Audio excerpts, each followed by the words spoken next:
Doctor Harpal Singh ji Pannu ਸਾਹਿਬ ਨੂੰ ਕਿ ਉਹ ਸੰਖੇਪ ਸ਼ਬਦਾਂ ਦੇ ਵਿੱਚ ਜਿਹੜੇ ਆਪਣੇ ਵਿਚਾਰ ਆ ਉਹ ਸਾਂਝੇ ਕਰਨ। ਮਾਨਯੋਗ ਸਿੰਘ ਸਾਹਿਬਾਨ, ਵਿਦਵਾਨ ਸੱਜਣ, ਨਿਹੰਗ ਸਿੰਘ ਫੌਜਾਂ, ਗੁਰੂ ਰੂਪ ਸਾਧ ਸੰਗਤ ਜੀਓ, ਵਾਹਿਗੁਰੂ ਜੀ ਕਾ ਖਾਲਸਾ, ਵਾਹਿਗੁਰੂ ਜੀ ਕੀ ਫਤਿਹ।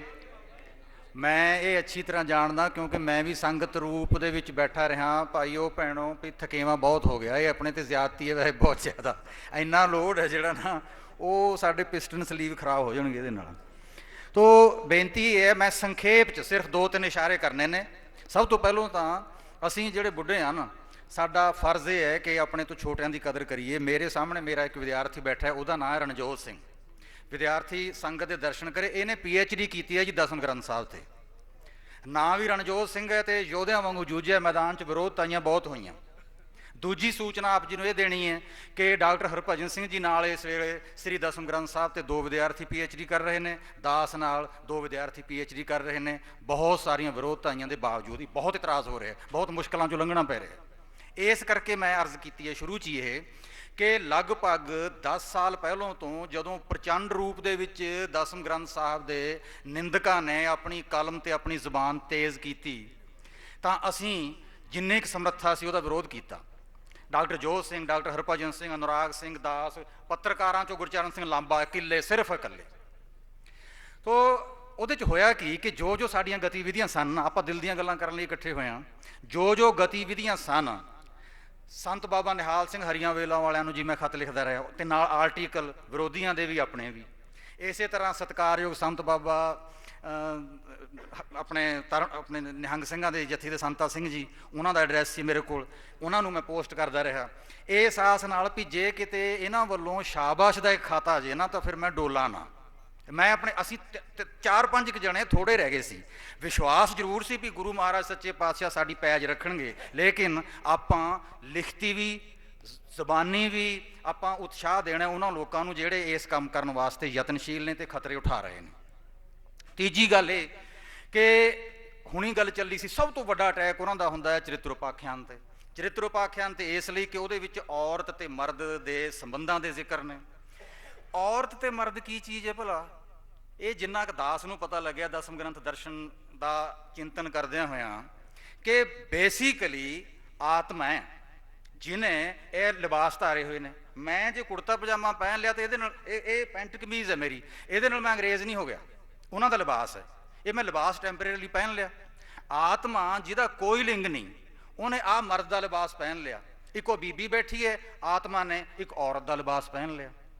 ਤੋ ਇਹ ਜਿਹੜੇ ਬਾਹਰ ਦੇ ਰੂਪ ਨੇ ਇਹ ਦੁਜੈਲੇ ਨੇ। ਕੇਂਦਰੀ ਸਰੂਪ ਹੈ ਜਿਹੜਾ ਉਹ ਰੂਹ ਦਾ ਅਤੇ ਆਤਮਾ ਦਾ। ਗੁਰੂ ਮਹਾਰਾਜ ਦੇ ਜਿਹੜੇ ਬਚਨ ਹੋਏ ਨੇ ਉਹ ਕੇਵਲ ਰੂਹ ਦੇ ਉੱਤੇ ਕੇਂਦਰਿਤ ਨੇ। ਪਹਿਲੀ ਗੱਲ ਤਾਂ ਇਹ, ਫਿਰ ਝਗੜਾ ਆਪਣਾ ਬਹੁਤ ਘਟ ਜਾਏਗਾ ਇਹਦੇ ਨਾਲ। ਦੂਜੀ ਗੱਲ ਇਹ ਕਿ ਪ੍ਰਧਾਨ ਸੁਰ ਹੈ ਜਿਹੜੀ ਨਾ ਸ੍ਰੀ ਗੁਰੂ ਗ੍ਰੰਥ ਸਾਹਿਬ ਜੀ ਦੀ, ਉਹ ਹੈ ਨਿਰਾਕਾਰ ਦੀ, ਆਤਮਾ ਦੀ, ਰੂਹਾਨੀਅਤ ਦੀ, ਰਬਾਨੀਅਤ ਦੀ। ਅਤੇ ਜਿਹੜੀ ਪ੍ਰਧਾਨ ਸੁਰ ਹੈ ਸ੍ਰੀ ਦਸਮ ਗ੍ਰੰਥ ਸਾਹਿਬ ਜੀ, ਉਹ ਪ੍ਰਗਟ ਆਕਾਰ ਰੂਪ ਦੀ ਹੈ, ਜਿਹਦੇ 'ਚ ਤੁਸੀਂ ਦੇਖੋਗੇ, ਪਾਠ ਕਰੋਗੇ, ਜਿਨ੍ਹਾਂ ਵੀਰਾਂ ਭੈਣਾਂ ਨੇ ਪਾਠ ਕੀਤਾ ਨਿਹੰਗ ਫੌਜਾਂ ਨੇ, ਇਹ ਤਾਂ ਮੈਂ ਸੋਚ ਨਹੀਂ ਨਾ ਸਕਦਾ ਵੀ ਤੁਸੀਂ ਗੁਣੀ ਨਾ ਹੋ। ਕਿ ਇਹ ਮੈਂ ਸੰਬੋਧਨ ਉਹਨਾਂ ਨੂੰ ਕਰ ਰਿਹਾ ਜਿਹੜੇ ਨਿਹੰਗ ਸਿੰਘ ਨਹੀਂ ਹਨ ਇੱਥੇ, ਜਿਨ੍ਹਾਂ ਨੇ ਪਾਠ ਨਹੀਂ ਕੀਤਾ। ਦਸਮ ਗ੍ਰੰਥ ਸਾਹਿਬ ਦੇ ਵਿੱਚ ਇੱਕ ਸ਼ਬਦ ਹਜ਼ਾਰਾਂ ਵਾਰ ਨਹੀਂ ਸੈਂਕੜੇ ਵਾਰ ਆਇਆ, ਉਹ ਹੈ ਕਾਲ ਪੁਰਖ, ਕੱਕੇ ਨੂੰ ਕੰਨਾ ਲੱਲਾ। ਡਾਕਟਰ ਹਰਭਜਨ ਸਿੰਘ ਜੀ ਨੇ ਹੁਣ ਡਾਕਟਰੇਟ, ਸਭ ਤੋਂ ਵੱਡੀ ਜਿਹੜੀ ਡਿਗਰੀ ਹੈ, ਉਹਦੇ ਉੱਤੇ ਇੱਕ ਵਿਦਿਆਰਥੀ ਨੂੰ ਕੰਮ ਕਰਵਾਉਣਾ ਸ਼ੁਰੂ ਕੀਤਾ ਹੋਇਆ ਹੈ ਕਿ ਅਕਾਲ ਪੁਰਖ ਉੱਤੇ ਤਾਂ ਕਾਫੀ ਸਾਰਾ ਕੰਮ ਹੋ ਚੁੱਕਿਆ, ਕਾਲ ਪੁਰਖ ਉੱਤੇ ਕੰਮ ਨਹੀਂ ਹੋਇਆ। ਕਾਲ ਪੁਰਖ ਕੀ ਚੀਜ਼ ਹੁੰਦੀ ਹੈ? ਅਕਾਲ ਪੁਰਖ ਕਣ ਕਣ 'ਚ ਵਿਆਪਕ ਹੈ ਨਾ ਜੀ, ਉਹਦਾ ਉਹ ਰੂਪ ਪ੍ਰਗਟ ਹੋਇਆ ਜਿਹੜਾ ਸਾਨੂੰ ਪਤਾ ਲੱਗ ਗਿਆ, ਉਹਨੂੰ ਆਪਾਂ ਕਾਲ ਪੁਰਖ ਆਖਦੇ ਹਾਂ। ਤੋ ਇੰਨੇ ਕਲੀਅਰ ਸ਼ਬਦਾਂ 'ਚ ਫਿਰ ਜਦੋਂ ਕਾਲ ਪੁਰਖ ਆਖਿਆ ਨਾ, ਫਿਰ ਤਾਂ ਸੁਖੀ ਵਸੈ ਮੋਰੋ ਪਰਿਵਾਰਾ, ਫਿਰ ਇੱਕ ਧੜਾ ਇੱਧਰ ਹੋ ਗਿਆ, ਦੁਸ਼ਟ ਦੋਖੀਅਨ ਪਕੜ ਪਛਾਰੋ ਉਹ ਦੂਸਰੇ ਪਾਸੇ ਹੋ ਗਏ। ਇਹ ਜਿਹੜਾ ਪ੍ਰਗਟ ਸਰੂਪ ਹੈ ਨਾ ਦਸਮ ਗ੍ਰੰਥ ਦੇ ਵਿੱਚ ਅਕਾਲ ਪੁਰਖ ਦਾ ਜ਼ਿਕਰ ਕੀਤਾ ਹੋਇਆ, ਉਹਦੇ ਵਿੱਚ ਖੰਡੇ ਨਾਲ ਸ੍ਰਿਸ਼ਟੀ ਤੇ ਚਿੰਤਨ ਦੇ 2 ਹਿੱਸੇ ਕੀਤੇ ਹੋਏ ਨੇ। ਰੋਸ਼ਨੀ ਉਹਨੇ ਪ੍ਰਗਟ ਕੀਤੀ ਹੈ ਤਾਂ ਹਨੇਰਾ ਵੀ ਉਹਨੇ ਪ੍ਰਗਟ ਕੀਤਾ ਹੈ। ਕਰੂਰ ਕਰਮ ਕਰਨ ਵਾਲੇ ਵੀ ਉਹਨੇ ਪ੍ਰਗਟ ਕੀਤੇ ਨੇ। ਨਮੋ ਅੰਧਕਾਰੇ ਨਮੋ ਤੇਜ ਤੇਜੇ। ਤੋ ਬਾਬੇ ਕੇ ਬਾਬੇ ਕੇ ਦੋ, ਆਪ ਕਰੇ ਪਰਮੇਸ਼ਰ ਸੋ। ਤੋ ਇੱਕ ਪਰਿਵਾਰ ਇੱਧਰ ਲੈ, ਦੂਜਾ ਇੱਧਰ ਲੈ, ਤੇ ਦੋਵਾਂ ਦਾ ਟਾਕਰਾ ਜਿਹੜਾ ਇਹ ਸਦੀਵੀ ਹੈ, ਹਮੇਸ਼ ਲਈ। ਬਾਬੇ ਕੇ ਯਾਨੀ ਕਿ ਪਹਿਲਾਂ ਦੈਂਤ ਤੇ ਦੇਵਤੇ ਨਹੀਂ ਆਪਾਂ ਪੜ੍ਹੇ, ਉਹਨਾਂ ਦੇ ਯੁੱਧ ਦਸਮ ਗ੍ਰੰਥ ਸਾਹਿਬ ਦੇ ਵਿੱਚ ਜੋ ਵਰਣਨ ਹੈ ਗਜ਼ਬ ਦਾ। 1980 ਦੀ ਇੱਕ ਘਟਨਾ ਯਾਦ ਆਈ ਮੈਨੂੰ। ਸੰਤ ਬਾਬਾ ਜਰਨੈਲ ਸਿੰਘ ਜੀ ਦੇ ਚਰਨਾਂ 'ਚ ਬਾਕੀ ਸੰਗਤ ਸਮੇਤ ਦਾਸ ਵੀ ਬਿਰਾਜਮਾਨ ਸੀ। ਪਿਆਰਾ ਸਿੰਘ ਪਦਮ ਸਾਡੇ ਨਾਲ ਗਏ ਸੀ। ਪਿਆਰਾ ਸਿੰਘ ਪਦਮ ਨੇ ਸਵਾਲ ਕੀਤਾ, ਕਹਿੰਦੇ ਬਾਬਾ ਜੀ ਦਸਮ ਗ੍ਰੰਥ ਬਾਬਤ ਕੁਛ ਨਿੰਦਕ ਕਹਿੰਦੇ ਨੇ ਵੀ ਇਹ ਬਾਣੀ ਦਸਮ ਪਾਤਸ਼ਾਹ ਦੀ ਨਹੀਂ ਹੈ, ਇਹ ਬਾਣੀ ਕੁਛ ਲੋੜੀਂਦੀ ਨਹੀਂ ਹੈ, ਗੁਣ ਨਹੀਂ ਹੈ, ਇਹਦੇ 'ਚ ਸਮਝ ਨਹੀਂ ਆਉਂਦੀ ਵਗੈਰਾ ਵਗੈਰਾ। ਜੋ ਉੱਤਰ ਸੀ ਮੈਨੂੰ ਯਾਦ ਹੈ ਹੁਣ ਤੱਕ। ਬਾਬਿਆਂ ਨੇ ਉੱਤਰ ਦਿੱਤਾ ਕਿ ਦਸਮ ਗ੍ਰੰਥ ਜੀ ਦੀ ਬਾਣੀ ਦਾ ਪਾਠ ਤੇ ਅਰਥ ਸਮਝਣੇ ਤਾਂ ਦਰਕਿਨਾਰ, ਬੁਜ਼ਦਿਲ ਆਦਮੀ ਇਹਦੀ ਬਾਣੀ ਸੁਣ ਨਹੀਂ ਸਕਦਾ। ਇਹ ਕਾਇਰਾਂ ਦਾ ਗ੍ਰੰਥ ਨਹੀਂ ਹੈ, ਬੁਜ਼ਦਿਲਾਂ ਦਾ ਗ੍ਰੰਥ ਨਹੀਂ ਹੈ। ਇਸ ਗ੍ਰੰਥ ਦੇ ਵਿੱਚ ਤੁਹਾਨੂੰ ਹਾਥੀਆਂ ਦੀਆਂ ਚਿੰਗਾਰਾਂ, ਕਿਰਪਾਨਾਂ ਦੀਆਂ ਟੁਣਕਾਰਾਂ ਤੇ ਘੋੜਿਆਂ ਦੇ ਰਕਾਬਾਂ ਦੀਆਂ ਤੇ ਪੌੜਾਂ ਦੀਆਂ ਆਵਾਜ਼ਾਂ, ਇਹ ਛਣਕਾਟੇ ਸੁਣਦੇ ਨੇ ਤੁਹਾਨੂੰ ਥਾਂ ਥਾਂ ਤੇ, ਇੱਕ ਇੱਕ ਪੰਨੇ 'ਚੋਂ, ਇੱਕ ਇੱਕ ਅੰਗ 'ਚੋਂ।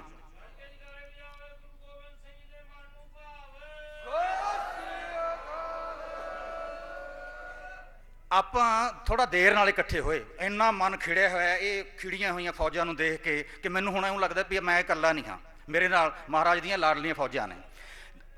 ਪ੍ਰੋਫੈਸਰ ਆਪਾਂ ਨੂੰ ਥੋੜਾ ਦੇਰ ਹੋਈ ਹੈ ਇਕੱਠਿਆਂ ਹੋਣ ਨੂੰ। ਪ੍ਰੋਫੈਸਰ ਪੂਰਨ ਸਿੰਘ ਜੀ ਦਾ ਇੱਕ ਲੇਖ ਹੈ, ਉਹਦਾ ਨਾਂ ਹੈ ਵੀਰਤਾ। ਪ੍ਰੋਫੈਸਰ ਪੂਰਨ ਸਿੰਘ ਦੱਸਦੇ ਨੇ ਕਿ ਯੋਧਾ ਕੌਣ ਹੁੰਦਾ। ਪਹਿਲਾ ਸੈਂਟੈਂਸ ਤਾਂ ਉਹਨਾਂ ਦਾ ਉਹ ਹੈ ਕਿ ਜਿਹੜਾ ਪਹਿਲਵਾਨ ਹੈ ਨਾ ਉਹ ਹਸਮੁਖ ਹੁੰਦਾ ਹੈ, ਉਹਨੂੰ ਛੇੜੀ ਚੱਲੋ ਕੁਛ ਨਹੀਂ ਕਹਿੰਦਾ। ਉਹਨੂੰ ਪਤਾ ਹੈ ਵੀ ਮੈਂ ਜਦੋਂ ਮਰਜ਼ੀ ਇਹਨਾਂ ਨੂੰ ਕਾਬੂ ਕਰ ਲਾਂ, ਜਦੋਂ ਮਰਜ਼ੀ ਆਪਣੀ ਜਾੜ ਹੇਠ ਦਬਾ ਲਾਂ। ਪੂਰਨ ਸਿੰਘ ਲਿਖਦਾ ਹੈ, ਕਹਿੰਦਾ ਜਿਹੜਾ ਯੋਧਾ ਹੈ ਨਾ, ਜਿਹੜਾ ਬਹਾਦਰ ਹੈ, ਉਹ ਟੀਨ ਦਾ ਪੀਪਾ ਨਹੀਂ ਹੁੰਦਾ ਬਈ ਰਤਾਕ ਠੰਡੀ ਹਵਾ ਦਾ ਬੁੱਲਾ ਲੱਗਿਆ ਜੰਮ ਗਿਆ ਘਿਓ, ਰਤਾਕ ਤੱਤੀ ਹਵਾ ਆਈ ਤੇ ਘਿਓ ਫੇਰ ਪੰਘਰ ਗਿਆ। ਪੂਰਨ ਸਿੰਘ ਜੀ ਲਿਖਦੇ ਨੇ ਕਿ ਬਹਾਦਰ ਹੈ ਜਿਹੜਾ ਨਾ ਯੋਧਾ, ਉਹਨੂੰ ਗੁੱਸਾ ਜਲਦੀ ਜਲਦੀ ਨਹੀਂ ਆਉਂਦਾ, ਸਦੀਆਂ ਲੱਗਦੀਆਂ ਨੇ ਉਹਨੂੰ ਗੁੱਸਾ ਚੜਾਉਣ ਲਈ। ਬਾਬਾ ਬੰਦਾ ਸਿੰਘ ਜੀ ਨੂੰ ਅਚਾਨਕ ਗੁੱਸਾ ਨਹੀਂ ਆਇਆ ਸੀ, ਪੰਜਵੇਂ ਪਾਤਸ਼ਾਹ ਨੂੰ ਤੰਗ ਕੀਤਾ ਸੀ, ਨੌਵੇਂ ਪਾਤਸ਼ਾਹ ਤੇ ਜ਼ਿਆਦਤੀਆਂ ਹੋਈਆਂ ਸੀ, ਚਾਰੇ ਸਾਹਿਬਜ਼ਾਦੇ ਅਣਗਿਣਤ ਸ਼ਹੀਦ ਸਿੰਘ ਸਿੰਘਣੀਆਂ ਬੀਬੀਆਂ ਆਪਣੀਆਂ। ਇੰਨੀ ਦੇਰ ਲੱਗੀ ਸੀ, ਬਾਬਾ ਬੰਦਾ ਸਿੰਘ ਨੂੰ ਫਿਰ ਗੁੱਸਾ ਆ ਗਿਆ। ਤੇ ਜਦੋਂ ਯੋਧੇ ਨੂੰ ਗੁੱਸਾ ਆ ਜਾਂਦਾ ਤੇ ਫਿਰ ਸਦੀਆਂ ਤੱਕ ਉਹਦਾ ਗੁੱਸਾ ਉਤਰਦਾ ਨਹੀਂ ਹੁੰਦਾ। ਇਹ ਜਿਹੜੇ ਸਾਡੇ ਨਿੰਦਕ ਨੇ, ਸਾਨੂੰ ਪਤਾ ਹੋਏ ਕਿ ਸਾਨੂੰ ਇਹ ਗੁੱਸਾ ਨਾ ਚੜਾਉਣ। ਜੇ ਸਾਨੂੰ ਗੁੱਸਾ ਆਇਆ ਫਿਰ ਲੱਥਣਾ ਨਹੀਂ ਹੈ ਸਦੀਆਂ ਤੱਕ।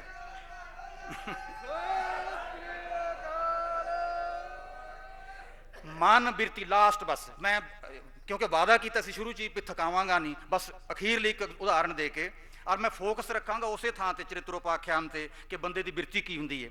ਇਸ ਗ੍ਰੰਥ 'ਚੋਂ ਸਾਡਾ ਸਰੂਪ, ਸਾਡਾ ਡਿਸਿਪਲਿਨ ਨਿਕਲਿਆ।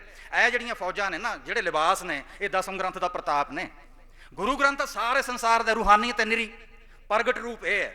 ਤੇ ਮਹਾਤਮਾ ਬੁੱਧ ਮਤ ਦੇ ਵਿੱਚ ਇੱਕ ਸਾਖੀ ਆਉਂਦੀ ਹੈ ਬਹੁਤ ਪਿਆਰੀ। ਦੋ ਬੋਧੀ ਭਿੱਖੂ ਦਰਿਆ ਪਾਰ ਕਰ ਰਹੇ ਸਨ। ਇੱਕ ਜਵਾਨ ਕੁੜੀ ਡਰ ਰਹੀ ਸੀ ਕਿ ਮੈਂ ਪਾਣੀ 'ਚ ਡੁੱਬ ਕੇ ਮਰ ਜਾਵਾਂਗੀ। ਉਹ ਮਿੰਨਤਾਂ ਕਰਨ ਲੱਗੀ ਕਿ ਤੁਸੀਂ ਸਤਿਕਾਰਯੋਗ ਸੰਤੋਂ, ਤੁਸੀਂ ਮੈਨੂੰ ਪਾਰ ਲੰਘਾਓ। ਜਦੋਂ ਇੱਕ ਬਾਂਹ ਫੜ ਲਈ ਇੱਕ ਭਿੱਖੂ ਨੇ ਉਹਦੀ, ਜਦੋਂ ਪਾਣੀ ਡੂੰਘਾ ਆਇਆ ਉਹ ਕੁੜੀ ਹੋਰ ਡਰ ਗਈ, ਕਹਿਣ ਲੱਗੀ ਮੈਨੂੰ ਡਰ ਲੱਗਦਾ ਮੈਂ ਮਰਾਂਗੀ। ਉਸ ਭਿੱਖੂ ਨੇ ਉਪਕਾਰ ਕਰਕੇ ਉਸ ਕੁੜੀ ਨੂੰ ਆਪਣੇ ਮੋਢੇ ਤੇ ਬਿਠਾਇਆ ਤੇ ਦਰਿਆ ਦੇ ਦੂਜੇ ਕਿਨਾਰੇ ਤੇ ਲੈ ਕੇ ਛੱਡਿਆ। ਉਹ ਦੂਸਰਾ ਭਿੱਖੂ ਬੁੜਬੁੜ ਕਰਦਾ ਰਿਹਾ ਵੀ ਤੂੰ ਕੁੜੀ ਨਾਲ ਤਾਂ ਗੱਲ ਹੀ ਨਹੀਂ ਕਰਨੀ ਚਾਹੀਦੀ, ਤੂੰ ਉਹਦੀ ਬਾਂਹ ਫੜੀ ਪਹਿਲਾਂ, ਫਿਰ ਤੂੰ ਉਹਨੂੰ ਮੋਢੇ ਤੇ ਬਿਠਾਇਆ, ਕਿਉਂ ਕੀਤਾ ਤੂੰ? ਚੁੱਪ ਰਿਹਾ। ਤੁਰਦੇ ਗਏ ਫੇਰ ਇਹੀ ਸਵਾਲ। ਦੁਪਹਿਰ ਹੋ ਗਈ, ਦਰਖਤ ਹੇਠਾਂ ਬੈਠੇ, ਫੇਰ ਮਹਾਤਮਾ ਬੁੱਧ ਨੇ ਤਾਂ ਕਿਹਾ ਸੀ ਕੁੜੀਆਂ ਨਾਲ ਗੱਲਾਂ ਨਹੀਂ ਕਰਨੀਆਂ, ਤੂੰ ਉਹਨੂੰ ਮੋਢੇ ਤੇ ਬਿਠਾ ਲਿਆ ਸੀ। ਇਹ ਜਿਹੜਾ ਭਿੱਖੂ ਸੀ ਜਿਹਨੇ ਉਸ ਕੁੜੀ ਨੂੰ ਪਾਰ ਲੰਘਾਇਆ ਸੀ, ਉਹ ਕਹਿੰਦਾ ਮਿੱਤਰ, ਮੈਂ ਇੱਕ ਕੁੜੀ ਨੂੰ ਦਰਿਆ ਦੇ ਇੱਕ ਕਿਨਾਰੇ ਤੋਂ ਚੁੱਕ ਕੇ ਦੂਸਰੇ ਕਿਨਾਰੇ ਉੱਤੇ ਛੱਡ ਆਇਆ ਸੀ, ਮੈਂ ਉਤਾਰ ਦਿੱਤੀ ਸੀ, ਹੁਣ ਤੂੰ ਵੀ ਆਪਣੇ ਮੋਢਿਆਂ ਤੇ ਉਹਨੂੰ ਉਤਾਰੇਂਗਾ ਕਿ ਨਹੀਂ? ਤੂੰ ਕਿਉਂ ਚੁੱਕੀ ਫਿਰਦਾ ਹੁਣ ਤੱਕ? ਦਾਸ ਨੇ ਨਿਹੰਗ ਛਾਉਣੀਆਂ ਦੇ ਵਿੱਚ ਚਰਿਤਰੋਪਾਖਿਆਨ ਦੀ ਕਥਾ ਸੁਣੀ ਹੈ। ਜੇ ਕਿਸੇ ਨੂੰ ਕੋਈ ਸ਼ੱਕ ਹੋਵੇ ਨਾ, ਉਹ ਇਹਨਾਂ ਤੋਂ ਵਿੱਦਿਆ ਲੈਣ। ਅੱਜ ਹਨ ਨਹੀਂ ਇੱਥੇ, ਗਿਆਨੀ ਸ਼ੇਰ ਸਿੰਘ ਜੀ ਅੰਬਾਲੇ ਦੇ ਨੇ ਜੀ, ਬੜੇ ਵਿਦਵਾਨ। ਅੱਛਾ, ਵਾਹ ਵਾਹ, ਕਿਆ ਬਾਤ ਹੈ ਜੀ।